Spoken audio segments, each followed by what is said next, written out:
ila yaumiddin, amma ba'd.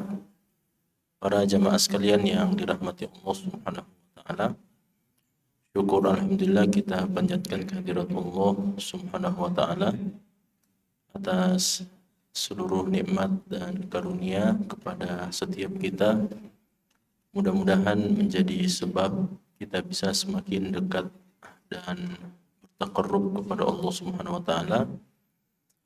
Salawat dan salam semoga tercurah kepada Nabi kita Muhammad sallallahu alaihi wasallam, kepada suri tauladan kita, panutan dan qudwah kita semua, serta kepada seluruh keluarga, para sahabat dan orang-orang yang istiqamah dengan keimanan kepada Allah Subhanahu wa taala.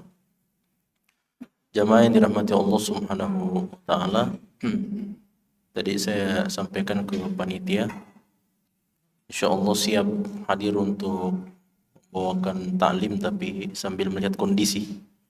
Iya, karena sudah direncanakan untuk melakukan demonstrasi ya, dimulai dari hari ini sampai dengan tanggal 4 atau selama 4 hari, dan itu memang sudah terbukti. Di beberapa titik tadi siang itu sudah turun sebagian mahasiswa, baik itu di Tello, kalau saya tidak salah di Tello itu sempat ditutup, kemudian di flyover juga itu ramai-ramai, beberapa bendera kampus sudah turun, termasuk juga di daerah Alauddin sana ya, Petarani juga, daerah Alauddin juga sana depan kampus ya. Ala kulli hal tentu ini saya ingin informasikan juga bahwa tadi kita ada acara di kampus di Stiba, menghadirkan acaranya kuliah perdana untuk semester yang baru, dengan menghadirkan pemateri dari pusat atau dari Jakarta, yaitu Prof. Asrorun Ni'am Soleh hafizahullah ta'ala. Beliau adalah ketua bidang fatwa MUI Pusat, seorang yang masih sangat belia, usia masih 49 tahun, tapi sudah mengetahui para kiai-kiai dan guru-guru serta para ulama-ulama dari seluruh ormas ya, khususnya pada bidang fatwa ya. Dan beliau juga adalah seorang profesor guru besar di UIN Syarif Hidayatullah Jakarta. Dan barangkali beliau sudah beberapa kali juga dimintai untuk wawancara berkenaan dengan persoalan ini, jamaah sekalian, masalah yang sekarang ini lagi ramai. Beliau sampaikan ada 2 poin sebenarnya, 2 poin inti. Yang pertama, persoalan kebijakan kenaikan tunjangan ya. Kenaikan tunjangan, beliau sampaikan bahwa apabila itu adalah hal yang normal apabila kebijakan itu diberikan jika memang dia diberikan kepada orang-orang yang mendapatkan amanah yang besar ya, tanggung jawab yang besar. Namun tentu saja kebijakan ini tentu harus direspon dengan positif oleh orang-orang tersebut, orang-orang yang berada di dalam gedung tersebut, bahwa mereka harus semakin memaksimalkan kerja mereka, dan jangan justru menampakkan hal-hal yang tidak layak, apalagi di zaman di mana siapapun bisa mengakses apapun yang terjadi di manapun kita berada. Dalam artian jangan ada hal-hal yang menyakiti perasaan rakyat ya, seperti flashing kekayaan, menampakkan kekayaan dan sebagainya, di saat masyarakat banting tulang untuk mencari harta, dan toh harta mereka akhirnya diberikan kepada mereka yang justru merasa begitu bangga dengan kekayaan yang mereka dapatkan. Nah, itu tanggapan yang pertama beliau ya, bahwa ini harus ada pemahaman yang komprehensif memang, bahwa kalau mereka mendapatkan ujrah atau gaji dengan jabatan dan amanah yang berat seperti itu, maka ini adalah sesuatu yang normal, tapi harus ditanggapi dengan positif oleh mereka-mereka, bahwa mereka harus kerja maksimal dan bukan justru menghambur-hamburkan uang rakyat. Plus juga jangan mereka menampakkan kesenjangan sosial seperti itu sehingga muncul nilai-nilai ketidakadilan antara masyarakat dengan orang-orang yang duduk di DPR. Kemudian yang kedua beliau katakan, yang beliau respon juga jamaah sekalian sebagai ketua bidang fatwa MUI Pusat, beliau mengatakan persoalan penjarahan ini, ya, persoalan penjarahan yang subhanallah terjadi. Saya kasih contoh seperti misalnya di rumahnya siapa misalnya, ya kan, ya Ahmad Sahroni dan seterusnya, Ibu Sri Mulyani dan sebagainya, ini kan penjarahan yang seperti ini, kata beliau, secara hukum dan secara agama itu tidak diperbolehkan perbuatan yang seperti itu, ya, itu tidak diperbolehkan yang seperti itu, dan seharusnya barang-barang itu dikembalikan kepada pemiliknya, ya. Sehingga ini ini dua komentar beliau yang tentu saja mendapatkan, ada yang memberikan komentar positif dan ada yang komentar negatif dan seterusnya. Sehingga satu hal yang pasti jamaah sekalian, bahwasanya kita merasa bersedih dengan apa yang terjadi saat sekarang ini, dan mudah-mudahan ini segera menyelesaikan masalah ini atau ada penyelesaian dari masalah ini. Kemarin Pak Presiden Prabowo sudah memanggil 18 orang ulama dari seluruh ormas yang ada di Indonesia. 18 orang dipanggil di Hambalang, dan dalam waktu dekat mungkin sebentar malam atau besok beliau akan memanggil dalam jumlah yang lebih banyak, mendengarkan aspirasi dari para ulama kita. Dalam jumlah yang lebih banyak akan dipanggil ke Istana Negara nanti. Nah, ini mudah-mudahan pertanda baik, dan ini sepertinya membenarkan perkataan Ustadz Adi Hidayat pertama kali muncul, ya, jangan sampai kalian buat masalah ketika rakyat sudah memanas, kalian minta kepada ulama untuk mendinginkan suasana. Itu jadi, dan betul terjadi bahwa ya ulama lah yang paling dekat dengan masyarakat, termasuk bapak-bapak di TNI, ya. Makanya kemarin kan kantor DPRD yang berjaga langsung siapa? Iya, Pak Pangdam, langsung dari TNI yang turun tangan. Nah, jamaah dirahmati Allah Subhanahu wa taala. Mudah-mudahan ya negeri kita dijaga oleh Allah Subhanahu wa taala dari segala macam bentuk makar dan keburukan yang ingin merusak kesatuan negara Republik Indonesia. Kita kembali kepada kajian kita malam hari ini dengan judul bab ta'allamu min ansabikum ma tasiluna bihi arhamakum. Sebuah bab yang diambil langsung dari teks hadis, ya, di dalam bab atau pembahasan ini, yaitu ta'allamu, pelajarilah, min ansabikum, dari nasab-nasab kalian, ma tasiluna bihi arhamakum, yang dengannya kalian bisa menyambung silaturahim kalian. Ya, jadi hadis-hadis ini di sini akan diangkat dua buah hadis jamaah sekalian yang berbicara tentang anjuran, bahkan arahan serta perintah untuk kita mempelajari ilmu nasab, ya, atau kita mempelajari nasab kita masing-masing. Ya, nasab itu adalah kalau biasa disebut sebagai pohon nasab, ya, syajaratul ansab. Syajaratul ansab itu artinya adalah sebuah silsilah dari seorang pria dan turun kepada seluruh anggota keluarganya. Itu namanya nasab. Ya, jadi biasanya syajarah atau pohon itu jamaah sekalian, dia digambarkan atau dituliskan nama seseorang, fulan misalnya, kemudian dari fulan ini diturunkan kepada anak-anaknya dan juga diturunkan kepada saudara-saudaranya. Ya, lalu kemudian dari saudara-saudara dan anak-anaknya inilah kemudian akan turun terus menerus sampai ke bawah, sampai kepada orang-orang yang paling terakhir di bawahnya.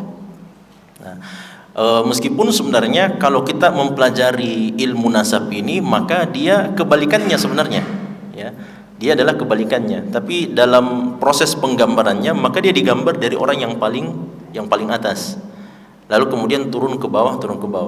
Tapi ketika mempelajari ilmu nasab ini sebenarnya dimulai dari bawah sebenarnya, dari kita, ya, dari kita, siapa orang yang di atas kita, dan siapa orang yang di samping kita. Saya misalnya bersaudara 7 orang, kemudian ditulis 6 orang di samping saya, lalu 7 orang ini kemudian dinaikkan satu garis yang lurus sama, kemudian bertemu dengan ibu dan bapak, lalu kemudian naik kepada saudara-saudara, kemudian kepada kakek dan seterusnya. Itu namanya ilmu nasab, ya. Dan inilah yang diperintahkan di dalam hadis-hadis ini untuk kita pelajari ilmu nasab ini. Ta'allamu min ansabikum, pelajarilah dari nasab-nasab kalian, ma tasiluna bihi arhamakum, yang dengannya kalian bisa menyambung silaturahim kalian. Jadi dari judul babnya saya sudah kelihatan sebenarnya bahwa salah satu fungsi, urgensi dan tujuan kita mempelajari ilmu nasab adalah untuk menyambung silaturahim kita.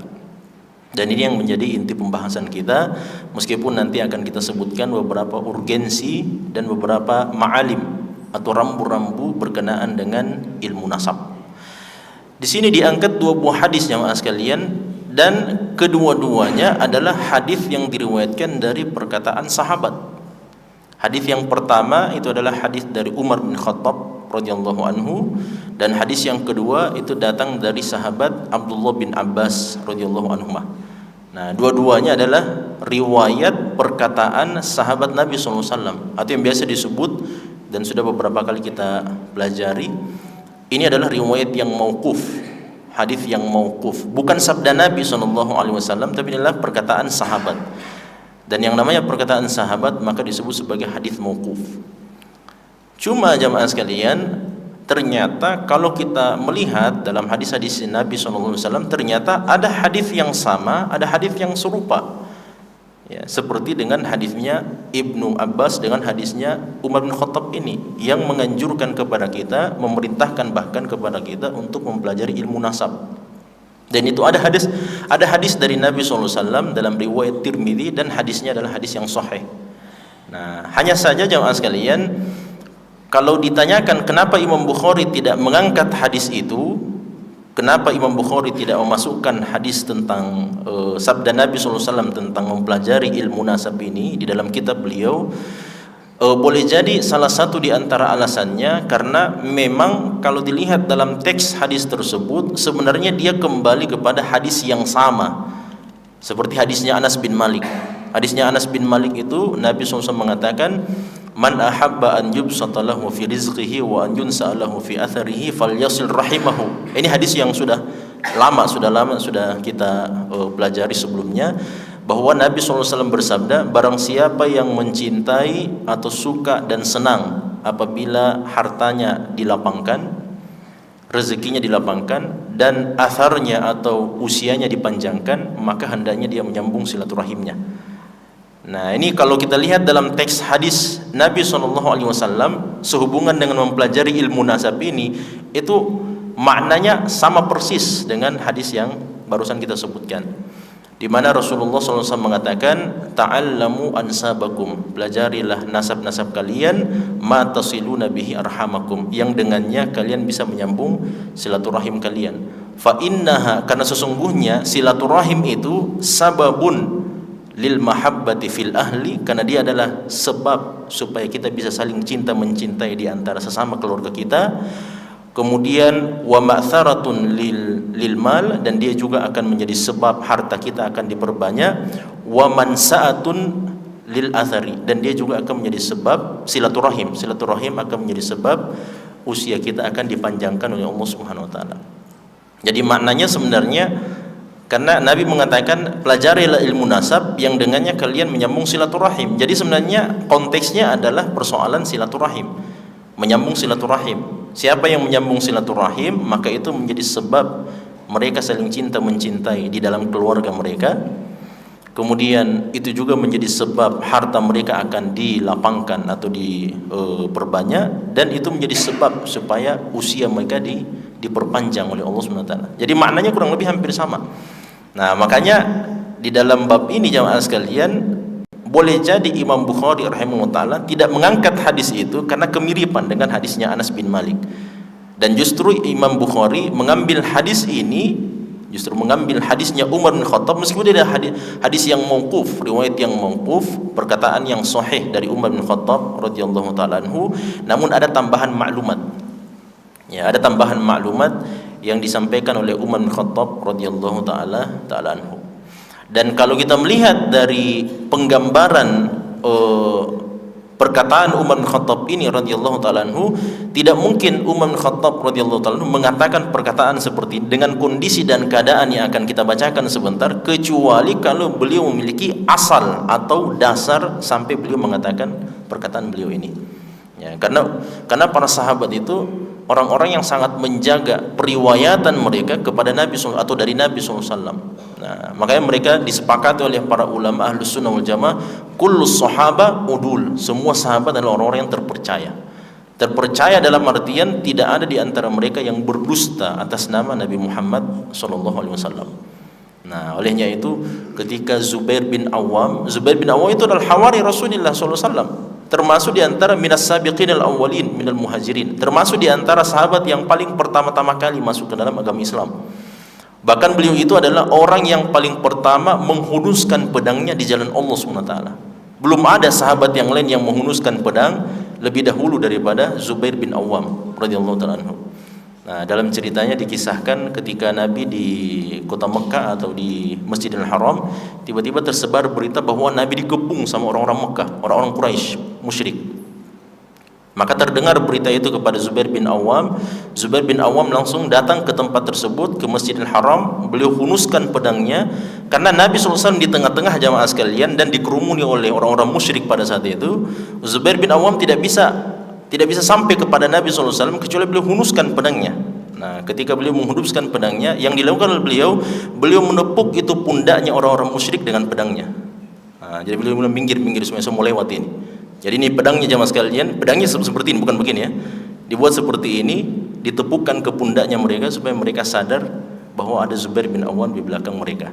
Nah, makanya mereka membuka jalan sampai kepada Nabi SAW.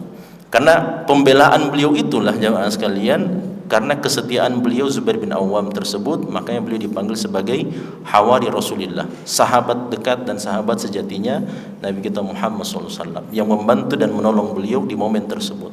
Zubair bin Awam itu lama dengan Nabi SAW. Akhirnya beberapa anak-anak muda ketika mendengarkan Abu Hurairah banyak meriwayatkan hadis dari Nabi SAW, mereka bertanya, wahai paman, kenapa anda tidak banyak juga meriwayatkan hadis dari Nabi? Padahal anda ini kan lama dengan Nabi SAW. Setelah wafatnya Nabi SAW, anda ini kan lama hidup bersama Nabi SAW. Tapi kenapa anda tidak meriwayatkan banyak hadis seperti Abu Hurairah meriwayatkan hadis dari Nabi? Maka beliau mengatakan, al-hadithu an Rasulillah. Beliau mengatakan, kabirna wa nasina. Kami ini sudah tua dan sudah banyak lupa-lupa juga. Wal hadithu an Rasulillah sallallahu alaihi wasallam syadid, dan hadis dari Rasulullah itu adalah perkara yang berat. Nah, tidak sembarang orang yang menyampaikan hadis dari Nabi sallallahu alaihi wasallam. Karena keliru sedikit jamaah sekalian itu berarti menghalalkan yang mungkin saja menghalalkan sesuatu yang diharamkan sama Nabi, atau kita mengharamkan sesuatu yang dihalalkan sama Nabi. Kalau kita keliru ya, kalau salah seorang sahabat memahami hadis Nabi sallallahu alaihi wasallam, wah itu bisa berbahaya. Bisa saja seorang sahabat menghalalkan apa yang diharamkan sama Nabi atau mengharamkan apa yang dihalalkan sama Nabi SAW karena kekeliruan dia memahami hadis Nabi, atau mungkin karena dia lupa dengan hadis Nabi, sabda Nabi SAW. Makanya tidak sembarang. Nah, itulah makanya di sini dikatakan hadis yang pertama an Jubair ibn Mut'im, dari Jubair bin Mut'im. Jubair bin Mut'im juga sahabat Nabi SAW. Beliau adalah sahabat Nabi SAW. Jubair bin Mut'im ini jamaah sekalian dalam hadis Bukhari, inilah sahabat yang pernah mendengarkan Nabi Muhammad SAW membaca surat At-Tur dalam solat maghrib. Jadi kalau dibilang solat maghrib itu bacanya pendek-pendek, 3 qul dan sebagainya, ini sesekali bolehlah baca surat-surat yang sedikit agak panjang. Karena dalam hadis Bukhari, Jubair bin Mut'im meriwayatkan ketika dia masih kafir, dia datang ke kota Madinah tahun kedua Hijriah untuk membebaskan keluarganya dari penyanderaan setelah peperangan Badar. Maka ketika dia mendekat sebelum masuk ke dalam masjid, beliau mendengarkan di waktu maghrib, beliau mendengarkan Nabi Muhammad SAW memimpin para sahabat membaca surat At-Tur. Sami'tun Nabi SAW yaqra'u fil maghrib bit-Tur. Saya mendengarkan Nabi SAW membaca surat At-Tur mengimami para sahabat di dalam solat maghrib. Nah, itu hadisnya didengarkan oleh beliau ketika beliau masih kafir. Setelah masuk Islam baru disampaikan kepada para sahabat. Ini Jubair bin Mut'im. Beliau mengatakan annahu sami'a Umar bin Khattab radhiyallahu taala anhu yaqulu al mimbar. Nah, ini yang tadi saya bilang, bahwa Jubair bin Mut'im mendengarkan Umar bin Khattab mengatakan sebuah perkataan sedangkan beliau berada di atas mimbar. Nah, orang kalau berada di atas mimbar, jamaah sekalian, itu maqam rafi'. Maqam ketika seorang itu berkhutbah, seharusnya orang itu menyampaikan kebenaran dan tidak bermain-main dengan persoalan tersebut. Makanya ini ada pelajaran, jamaah sekalian. Apa bedanya antara khutbah dengan khitbah? Ya, untuk bahasa Arab ini harusnya belajar ini. Apa bedanya antara khutbah dengan khitbah? Khutbah itu, jamaah sekalian, inilah khutbah, khutbah Jumat, khutbah salat Id dan sebagainya. Khitbah itu apa? Proses pelamaran. Ya, jadi ada laki-laki anak muda, dia mau percaya diri kan, dia bawa uang berapa, 5 juta, kemudian mau lawar anak Bugis, panainya 50 juta. Itu kan, jadi itu dinamakan sebagai khitbah. Khitbah itulah proses pelamaran. Nah, apa bedanya, kata para ulama kita, apa bedanya antara khutbah dengan khitbah? Kalau dilihat, jamaah sekalian, perbedaannya cuman ada pada dhamma dengan kasrahnya kan. Nah, para ulama ahli lugah mengatakan, kenapa harus dibedakan antara khutbah dengan khitbah? Karena khutbah itu adalah maqam yang tinggi. Makanya tadi kita bilang ya, tidak sembarang seharusnya orang yang berkhutbah di atas mimbar. Orang-orang yang memiliki ketentuan-ketentuan. Ud'u ila sabili rabbika bil hikmati wal mau'izatil hasanah wajadilhum billati hi ahsan. Qul hadhihi sabili ad'u ila rabbi ala basiratin. Nah, katakanlah bahwa inilah jalan saya mengajak kepada Allah Subhanahu wa taala di atas ilmu pengetahuan. Nah, makanya disebut sebagai khutbah. Jadi bacanya, tanda bacanya itu di atas ya, khutbah. Tanda bacanya di atas. Itu karena seorang khatib, orang yang berkhutbah, menyampaikan khutbah itu berada pada maqam yang tinggi. Sedangkan orang yang dikhutbahi itu berada pada maqam yang di bawahnya. Bedanya dengan khitbah, jamaah sekalian, apa bedanya dengan khitbah? Kalau khitbah itu huruf kha-nya itu tanda bacanya itu berada di bawah. Berarti ini yang seharusnya yang datang melamar ini dia berada pada maqam yang rendah. Dia mau melamar anak perempuan berada pada maqam yang tinggi. Makanya kata ulama kita, kalau ada anak perempuan yang mempersulit pernikahannya, itu berarti dia sendiri telah mempermalukan dirinya. Karena Nabi SAW mengatakan sebaik-baik pernikahan adalah aisaruhunna mahran, yang mudah maharnya. Mudah ya, mudah. Harus dibedakan antara mudah dengan murah. Itu beda satu huruf saja itu. Mudah dengan murah. Itu beda itu antara mudah dengan murah. Terkadang ada yang mudah tapi tidak murah, ada yang murah tapi tidak mudah. Ya, mudah-mudahan dipahami lah. Ini anak-anak muda ini yang mau pergi melamar, harus dipahami itu mana yang murah dan mana yang mudah. Kalau Anda seorang pedagang kaya raya, penghasilan 50 juta per bulan, kemudian calon istri minta 100 juta misalnya uang panainya, harusnya itu mudah. Jelas ya? Karena penghasilannya berapa? 50 juta per bulan. Kalau dia minta uang panainya 100 juta, harusnya itu mudah. Dan juga itu sekaligus murah. Nah, tapi kalau ada penghasilannya 3 juta jika sian antar hidup dan mati, kemudian mau melamar anak perempuan uang panainya 100 juta, itu kan lebih bagus cari opsi yang lain saja. Nah, jamaah dirahmati Allah Subhanahu wa taala, ini masalah mimbar tadi ya, bahwa Umar bin Khattab menyampaikan perkataan beliau ini di atas mimbar, didengarkan oleh para sahabat Nabi SAW. Beliau mengatakan, ta'allamu ansabakum, pelajarilah nasab-nasab kalian. Bayangkan jamaah sekalian, Umar bin Khattab ini menyampaikan perkataan ini di hadapan para sahabat Nabi SAW, dan para sahabat Nabi adalah orang-orang yang memang menjaga pengetahuan mereka tentang nasab-nasab mereka. Karena apa? Ini salah satu di antara rambu-rambu berkenaan dengan ilmu nasab ini, jamaah sekalian, bahwa kita ini dilarang berbangga-bangga dengan nasab kita. Ya, Nabi SAW itu telah ada hadis yang sahih, anna Nabi SAW naha anit tafakhuri bil ansab. Nabi itu melarang dengan larangan yang sangat keras untuk berbangga-bangga dengan nasab kita. Itu dilarang. Dan ini salah satu di antara ma'alim, salah satu di antara rambu-rambu ketika kita mempelajari tentang masalah nasab. Bahwa masalah nasab ini memang dia adalah persoalan yang penting, tapi hati-hati jangan sampai terjatuh ke dalam jurang orang-orang jahiliyah sebagaimana mereka telah lakukan dahulu. Jadi kalau mereka sudah bertemu dengan kabilah yang lain atau mereka ada masalah dan seterusnya, ingat, kau bicara dengan siapa ini? Nah, ya seperti itu jamaah sekalian, karena mereka sangat membangga-banggakan nasab-nasab mereka ketika nasab itu adalah nasab yang mulia. Bani Hashim contoh misalnya, Bani Hashim nasab Nabi SAW, kabilahnya Nabi SAW, kabilah termulia dari semua kabilah Arab yang ada di seluruh jazirah Arab. Kabilah yang paling mulia, yang paling bersih, yang paling suci adalah kabilahnya Nabi SAW, adalah keturunan Nabi SAW, Bani Hashim dan Bani Abdul Muttalib. Kemudian yang kedua yang paling mulia itulah dia kabilahnya Abu Jahal dari Makhzum, kabilah Makhzum namanya. Makanya itu ada hadis yang sahih jamaah sekalian, pernah ada seorang wanita mukminah, sahabiyah, ini sudah beriman kepada Nabi SAW dari kabilah Makhzum. Dia kedapatan mencuri.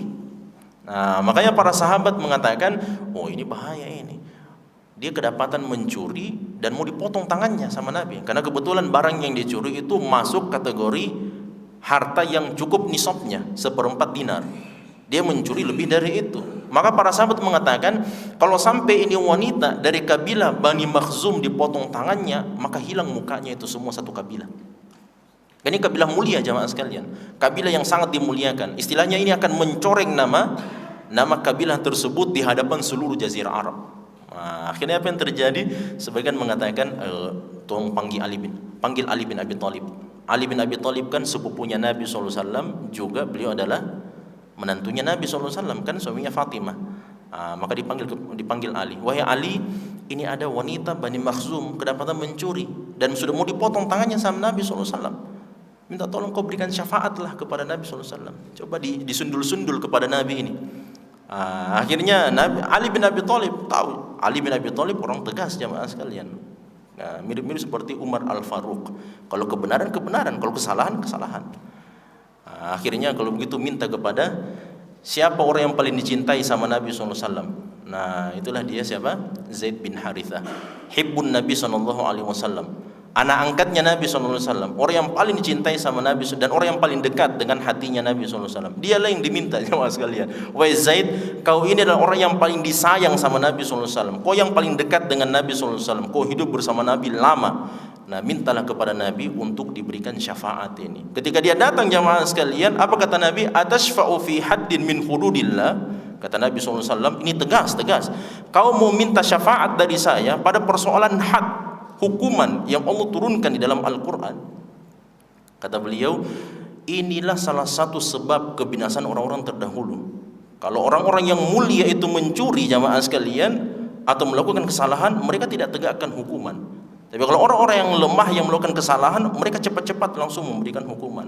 Itulah yang biasa disampaikan oleh Kiai Haji Zainuddin MZ. Pemerintah dulu itu sama ya. Ditajam ke bawah tapi tumpul ke atas. Harusnya itu pedang seperti pedang, bukan seperti pisau. Kalau pisau kan satu mata saja kan. Tapi kalau dia pedang jamaah sekalian, ke atas dia tajam, ke bawah juga dia tajam. Harusnya seperti itu. Makanya Nabi mengatakan, wa aimullah, dan demi Allah, lau anna Fatimah binta Muhammadin saraqat laqata'tu yadaha, dan demi Allah seandainya Fatimah putrinya Muhammad, putri saya, dia yang kedapatan mencuri, saya sendiri yang potong tangannya. Itu Nabi SAW jamaah sekalian. Makanya persoalan nasab, salah satu di antara ma'alimnya adalah bahwa ketika orang-orang yang mulia-mulia ini membangga-banggakan nasabnya, maka itulah yang terjadi. Ditegur oleh Nabi SAW sampai Nabi Muhammad SAW marah dengan sabda beliau itu karena persoalan nasab ini. Karena nasabnya ini seorang wanita dari kabilah Bani Makhzum yang memang kabilah kedua termulia setelah kabilahnya Nabi Muhammad SAW dari Bani Makhzum. Akhirnya Nabi SAW tegur bahwa tidak boleh. Memiliki nasab, alhamdulillah. Kalau kita punya nasab dan nasab itu nasab biru misalnya, atau kita punya keturunan darah misalnya yang baik dan seterusnya terpandang di tengah masyarakat, alhamdulillah kita bersyukur. Itu mudah-mudahan bisa menjadi sebab kita bisa membantu banyak orang misalnya yang kesulitan dan sebagainya. Tapi kalau ketika kita mengalami kesulitan lalu kemudian dengan nasab tersebut kita mau selamat dari jeratan hukuman dalam syariat Islam, maka itu tidak boleh. itu tidak diperbolehkan. Itu adalah rambu yang kedua. Makanya Nabi mengatakan dalam hadis yang sahih, man batta'a bihi 'amaluhu lam yusri' bihi nasabuhu. Siapa yang amalannya lambat, maka nasabnya tidak akan bisa mempercepat dia. Nah, apa maksudnya jamaah sekalian? Kalau ada orang di dunia ini yang amalannya biasa-biasa saja, salatnya biasa-biasa saja, kemudian puasanya juga biasa-biasa dan seterusnya, pas hari kiamat ketika datang di hadapan Allah SWT dan minta untuk dihisab, lalu kemudian dia ingin diberikan ganjaran pahala yang lebih besar dengan amalannya ditambah dengan nasabnya, tidak akan bisa. Karena pada hari kiamat ketika Allah SWT berfirman, hari kiamat itu hari di mana sangkakala ditiup di sisi Allah Subhanahu wa taala, maka tidak ada lagi persoalan fala ansaba bainahum, kata Allah. Tidak ada lagi perhitungan nasab di antara manusia. Nah, tidak ada lagi perhitungan nasab. Nah, itulah makanya jamaah sekalian, Nabi sallallahu alaihi wasallam mengatakan di dalam hadis Ummu Habibah atau Ummu Salamah, Nabi sallallahu alaihi wasallam mengatakan, rubba kasiyatin ariyat. Boleh jadi ada orang yang berpakaian dalam kehidupan dunia ini, kelak pada hari kiamat akan datang dalam keadaan bertelanjang. Apa maknanya jamaah sekalian? Rubba kasiyatin fid dunya ariyat fil akhirah. Orang-orang yang mendapatkan nikmat ini, yang disinggung sama Nabi ini sebenarnya adalah istri-istri beliau. Nah, karena di bagian teks awal hadis ini dikatakan Nabi itu di tengah malam tiba-tiba terbangun. Ummu Salamah istri Nabi SAW juga terbangun. Kata Nabi SAW, la ilaha illallah, laqad futihat min radmi Ya'juj wa Ma'juj mithlu hadza wa halaqa Nabi sallallahu alaihi wasallam baina usbu'aihi. Ya, seperti ini. Kata Nabi sallallahu alaihi wasallam, la ilaha illallah, sungguh benteng yang menghalangi Ya'juj dan Ma'juj itu sudah terbuka, dan sudah terbukanya sudah seperti ini. Mereka sudah bisa melihat dari dalam itu. Mereka sudah bisa melihat dari dalam. Coba sedikit saya cerita jamaah sekalian, itu Ya'juj dan Ma'juj adalah dua kabilah besar yang dipimpin oleh seorang raja. Ada rajanya juga di antara mereka. Dan mereka ini jamaah sekalian, setiap harinya tugas mereka itu adalah menggali itu benteng yang dibuat oleh Raja Zulkarnain. Nah, di masanya Nabi Ibrahim alaihissalam dahulu. Tapi setiap kali sudah mereka gali itu, mulai dari pagi sampai sore mereka gali. Karena itu kan dikuatkan besi dengan apa namanya itu? Dengan tembaga. Nah, besi dan tembaga ini di masa itu jamaah sekalian, itu adalah bahan yang paling kuat yang dimiliki oleh Raja Zulkarnain untuk menutup jalan keluarnya Ya'juj dan Ma'juj. Nah, jadi ini kan ada dua gunung ceritanya.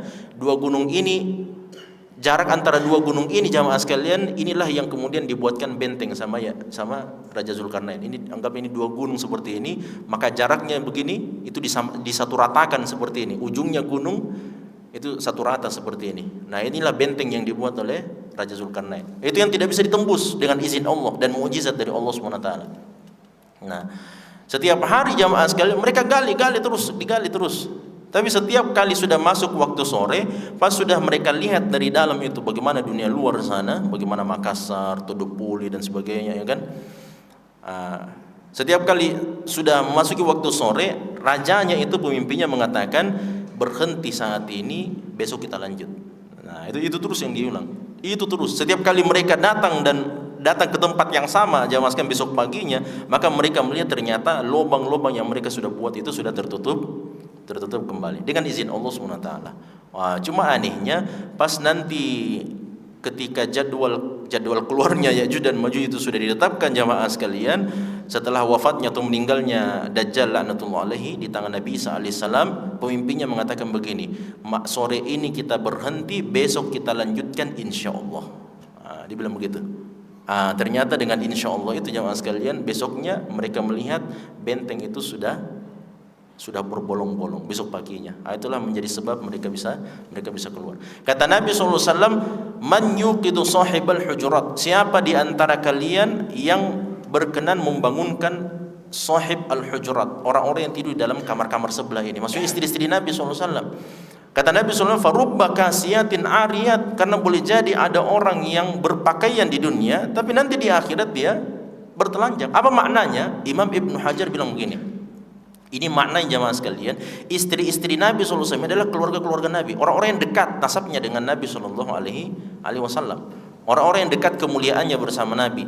Jangan sampai orang-orang yang mulia ini jamaah sekalian dengan kemuliaan dan nikmat tersebut diibaratkan seperti orang yang berpakaian dengan kemuliaan tersebut di dunia. Tapi kalau mereka tidak jalankan amalan mereka, hanya mengandalkan nasab mereka dan hubungan mereka dengan Nabi sallallahu alaihi wasallam, tapi mereka tidak melakukan amalan, tidak sholat malam misalnya seperti perintah Nabi, atau tidak menjalankan amalan-amalan yang baik, maka kedekatan mereka dengan Nabi SAW itu tidak bisa menyelamatkan mereka pada hari kiamat. Kata Nabi, rubba kasiyat, boleh jadi mereka dekat dengan saya di dunia ini, mereka dekat dengan saya. Kalau mereka tidak manfaatkan kedekatan ini untuk beramal kepada Allah SWT, mereka akan ariyat pada hari kiamat. Mereka akan bertelanjang semuanya, tidak mendapatkan manfaat kedekatan mereka dengan saya pada hari kiamat nanti. Nah, itu maknanya jamaah sekalian, bahwa orang yang punya nasab, meskipun kita punya nasab tinggi jamaah sekalian, kata Nabi, man batta'a bihi amaluhu lam yusri nasabuhu. Orang yang amalannya lambat, sedikit, malas-malasan dan seterusnya, meskipun dia punya nasab yang tinggi dan mulia, nasab itu tidak akan menyelamatkan dia. Nasab tidak akan menyelamatkan dia. Nah, di sini jamaah sekalian, kata Umar bin Khattab, ta'allamu ansabakum thumma silu arhamakum. Jadi pelajarilah nasab-nasab kalian dan sambunglah silaturahim kalian. Nah, jadi salah satu di antara ma'alim atau salah satu di antara rambu berkenaan dengan ilmu nasab ini jamaah sekalian, bahwa ilmu nasab itu dipelajari, dia adalah sunnatullah. Nasab itulah sunnatullah. Maka dalam surat Al-Hujurat Allah mengatakan, ya ayyuhan nas inna khalaqnakum min dzakarin wa untha wa ja'alnakum syu'uban wa qabaila. Wahai sekalian manusia, sesungguhnya kami ciptakan kalian dari sepasang manusia, laki-laki dan perempuan, Adam dan Hawa alaihissalam. Wa ja'alnakum syu'uban wa qabaila, dan kami jadikan kalian syu'uban wa qabaila, bersuku-suku dan berbangsa-bangsa. Tujuannya apa? Lita'arafu, untuk saling mengenal. Nah, tujuannya untuk saling mengenal. Jadi kita mempelajari nasab. Ini kan sunnatullah. Nah, kita memiliki nasab-nasab kita. Saya punya nasab sendiri, kita semuanya punya nasab sendiri. Ini sunnatullah. Maka apa tujuan kita memiliki nasab ini, atau tujuan Allah kita memiliki nasab ini? Tujuannya adalah supaya kita pelajari dengan baik dan kita bisa saling mengenal antara satu dengan yang lainnya. Selain itu jamaah sekalian, dalam hadis perkataan Umar bin Khattab ini, salah satu tujuan daripada kita mempelajari nasab kita adalah kita bisa sambung silaturahim kita. Ya, kita bisa menyambung silaturahim kita. Karena kalau kita tidak kenal juga, ya tidak mungkin tersambung itu silaturahim. Siapa ki? Bukan ki apa-apa aku barangkali. Nah, itu makanya ada orang biasa bilang SKSD, sok kenal dan sok dekat. Ya, biasa kan ada orang yang tidak senang itu dan sentimen dengan orang yang sok kenal juga dan sok dekat. Ternyata sepupunya. Nah, itu bahaya jamaah sekalian kalau dia menjaga dirinya padahal ternyata dia keluarganya juga, masih keluarga dekat dan seterusnya. Nah, makanya di sini kata Umar bin Khattab, wallahi demi Allah, innahu la yakunu bainar rajuli wa baina akhihi syai'. Demi Allah, boleh jadi antara seseorang dengan saudaranya itu ada syai'. Syai' itu dalam hadis ini diterjemahkan oleh para ulama kita, barangkali ada perselisihan, ya, barangkali ada pertengkaran dan sebagainya. Ya, biasalah antara saudara, antara sepupu dan seterusnya. Walau ya'lamu alladhi bainahu wa bainahu min dakhilatir rahim. Seandainya ini dua orang bersaudara atau ini dua orang berkeluarga jamaah sekalian, keluarga dekat atau keluarga jauh, seandainya dia tahu bahwa kita ini masih punya hubungan nasab sebenarnya, seandainya dia tahu jamaah sekalian, la auza'ahu dzalika an intihakihi. Niscaya silaturahim dan hubungan nasab ini akan menghalangi mereka dari perbuatan apa? Perselisihan itu. Nah, ini kan kata Umar bin Khattab, ibaratnya ketika beliau mengatakan pelajarilah ilmu nasab, karena kalau seandainya di antara keluarga kalian ada yang berselisih pendapat dan dia tahu bahwa kita ini masih keluarga, maka mereka akan berusaha untuk apa? Meminimalisir itu perselisihan tersebut. Nah, waliyadzubillah jamaah sekalian, sangat disayangkan sekali zaman sekarang ini perubahan yang begitu cepat, luar biasa, subhanallah, sampai antara keluarga, sampai antara saudara sendiri jamaah sekalian, pertengkaran, perselisihan itu tidak bisa ditolak lagi. Tidak bisa ditolak lagi. Ya, ini tentu saja lahir daripada bukan karena mereka tidak tahu bahwa ini adalah keluarga saya, tapi memang karena keserakahan. Karena keserakahan atau ketamakan terhadap duniawi. Nah, makanya dalam surat Al-Hujurat itu tadi apa kata Allah? lita'arafu, supaya kalian saling mengenal antara satu dengan yang lain. Inna akramakum indallahi atqakum, sesungguhnya orang yang paling mulia di sisi Allah adalah orang yang paling bertakwa kepada Allah Subhanahu wa taala. Nah, makanya jemaah sekalian, karena nasab ini di mata orang-orang jahiliyah dahulu di zaman Nabi sallallahu alaihi wasallam, dia adalah sesuatu yang sangat dibanggakan di hadapan manusia-manusia yang lain, sehingga itu bisa menjadi jalan untuk berbuat zalim kepada orang yang lain. Nah, itulah makanya Nabi tadi kita katakan, Nabi melarang dengan larangan yang sangat keras untuk apa? Untuk berbangga-bangga dengan nasab kita sendiri. Nah, untuk mengangkat-angkat diri kita dan menjatuhkan orang yang lain.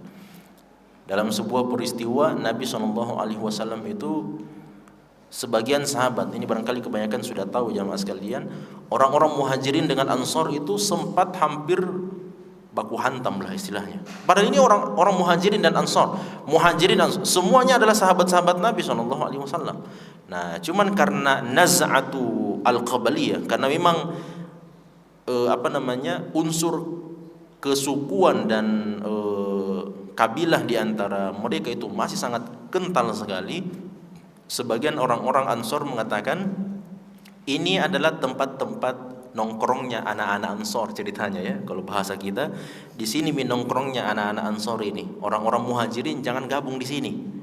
Ini kan sebenarnya bercanda-canda saya jamaah sekalian, bahwa ini tempatnya orang-orang Ansor. Orang-orang muhajirin juga datang. Kalau di situ tempatnya orang-orang Ansor, maka di sini tempatnya anak-anak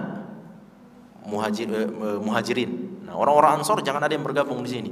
Wah, akhirnya karena sudah mulai, meskipun mereka adalah sahabat Nabi, orang-orang yang mulia jamaah sekalian, tapi namanya fanatisme itu terhadap kesukuan. Makanya ketika ada sahabat yang bertanya kepada Nabi, itu tidak mengherankan memang. Ada salah seorang sahabat Nabi mengatakan, "Ya Rasulullah, rajulun," ada seseorang, "yuqatilu syaja'atan," dia berperang bersama Anda, tapi tujuannya supaya dibilang sebagai orang yang pemberani. "Wa rajulun yuqatilu hamiyatan," dan seseorang juga ada yang berperang bersama Nabi SAW, tujuannya untuk membela kabilahnya. Nah, ini kenapa sampai muncul ini kata-kata membela kabilah jamaah sekalian? Karena itu memang sesuatu yang sangat susah untuk dilepaskan, memang sesuatu yang sangat susah untuk dilepaskan. Kita juga jamaah sekalian, meskipun kita lama di tempat orang lain, ketika kita mendengarkan ada saudara kita anak Bugis misalnya yang disakiti di mana misalnya, darah Bugis kita pasti akan naik juga jamaah sekalian, karena ini keluarga saya barangkali dan seterusnya, meskipun jauh dan sebagainya.